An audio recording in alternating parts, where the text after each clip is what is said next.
చేయకపోతే ఆపదామని ఒక్కసారి కూడా ఆపలేదు. ఆపదం కాదు, అది ఎట్లే ఉంటుంది. అన్ని ప్రైవేటు యూనివర్సిటీస్లో, అన్ని ప్రైవేట్ ఇంజనీరింగ్ కాలేజీలో, ఓయూ ఉన్న ఇంజనీరింగ్ కాలేజీలో ఎవ్వడు నింపడు.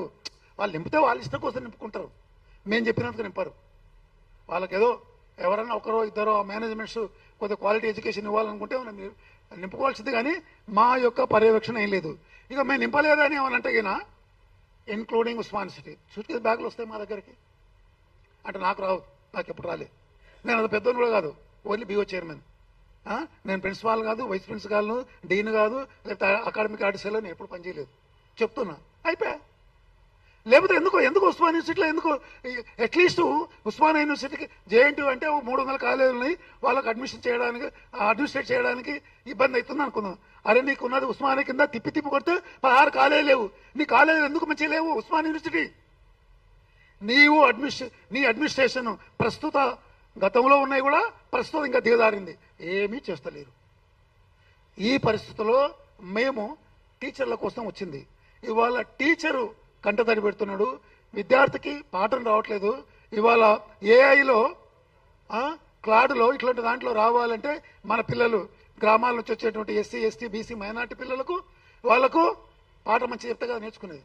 వాడు డిగ్రీ ముద్ర వేసిస్తారు, వాళ్ళు ముద్ర వేసిస్తారు. ఇప్పుడు వాల్యుయేషన్ అంటే ఇప్పుడు మాకు కూడా ఏంది, మేము 4 టీచర్లు ఉన్నాం, 16 మంది ఉండాలి. ఇక మేము కూడా ఏం చేస్తాం, ఒత్తిడి. నేను ఇప్పుడు ఈ మధ్యలో వెళ్తలేను, వాళ్ళు నన్ను పిలుస్తలేరు, నేను వెళ్తలేను, అది వేరే ఇష్యూ. అయితే ఇక టక కొట్టేస్తారు, అయిపోయా, పాస్ అయిపోతారు, కానీ ఉద్యోగాలు రావు. ఇది దరిద్రమైన పరిస్థితి రాష్ట్రానికి దాపురించింది. ఈ పరిస్థితిని కాపాడుకోవడం కోసము టీచింగ్ కమ్యూనిటీ మేల్కొనాలి. ప్రధానంగా గవర్నమెంట్ సెక్టర్లో ఉన్నటువంటి టీచింగ్ కమ్యూనిటీ మేల్కొనకపోతే రాష్ట్రాన్ని మనం తీసుకెళ్లిపోయి అంధయుగంలోకి, అంధకారంలోకి, ఒక 18వ సెంచరీ 16వ సెంచరీలోకి తీసుకెళ్తున్నాము. దీన్ని అందరూ మేల్కొనాలి అని తెలియజేస్తూ, ఇక రెండవది కమ్యూనిస్టులకు ఒక సూచన. కమ్యూనిస్టులారా, మీరంటే మా గౌరవం. మీరు పోరాటాలు చేస్తే ఇవాళ కార్మిక లోకం ఇప్పుడు బాగానే ఉంది, ఎందుకంటే వాళ్ళు బయటికి రావట్లేదు. మీరు ఇవాళ కార్మికుల కోసం కాదు, ప్రైవేట్ యూనివర్సిటీస్లో, ప్రైవేట్ ఇంజనీరింగ్ కాలేజీలో ఉన్న టీచర్ల కోసం మీరు రావాలి. ప్రైవేటు 170 ఇంజనీరింగ్ కాలేజీలు తెలంగాణలో ఉన్నాయి, 200 కాలేజీలు ఆంధ్రప్రదేశ్లో ఉన్నాయి. ఇవి ఫ్యాక్టరీల కంటే ఎక్కువ వీటి సంఖ్య. మీరు ఈ కమ్యూనిస్టులు ఎవరైతే ఉన్నారో, ఉద్యమకారులు ఎవరైతే ఉన్నారో, మీరు కథం దొక్కపోతే రాష్ట్రం పాడవుతుంది. రాష్ట్రం పాడకావడం కాదు, ఈ ప్రజలు, బీద ప్రజల యొక్క రొట్టె పోతుంది. ఎందుకంటే డబ్బులున్నాడు, డబ్బులున్న ఆయన ఎక్కడికి వెళ్తాడు? ఓక్సన్ యూనివర్సిటీకో, ఇక్ఫా యూనివర్సిటీకో, లేకపోతే అమెరికాకి వెళ్ళి అవుతాడు. వాటపోటు బీదల పరిస్థితి.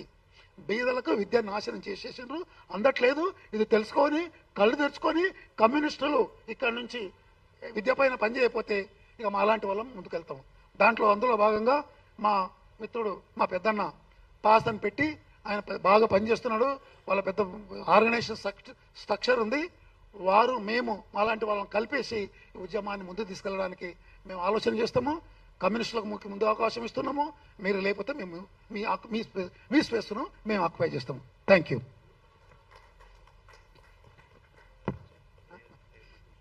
సయ్యద్ మతీన్ గారు ఆయన చాలా పెద్ద మనిషి, అదే రావాలి. ఆయన అంటే ఎన్సీఆర్టీలో, ప్రస్తుతం ఎన్సీఆర్టీలో ఉన్నాడు, పుస్తకాలు మంచిగా రాస్తారు, జ్ఞాని. గవర్నమెంట్లో ఉన్నా కూడా మరి ఆయన వేదిక పైన మేము పిలుస్తున్నాము, మరి ధైర్యం చేసి వస్తున్నాడు. ఉద్యోగం పోయినా పెద్ద ఏం బాధపడ ఆయన కూడా మా లేఖనే. కాబట్టి ఇప్పుడు ఈ సదస్సును, ఈ ప్రెస్ మీట్ను ఉద్దేశిస్తూ మాట్లాడవలసిందిగా బండారు లక్ష్మయ్య గారు, వారి జీవితం అంతా పోరాటాలు. అంటే ఒక టీచర్గా ఉండి పోలీసులతో దెబ్బలు పడి పోలీస్ స్టేషన్లో మగ్గి, మీకు తెలిసి ఇత్తనాలు, ఇది మా మునగర చిత్తనూరు ఇత్తనాలు దాంట్లో ఎంత పెద్ద పోరాటం చేసిండు.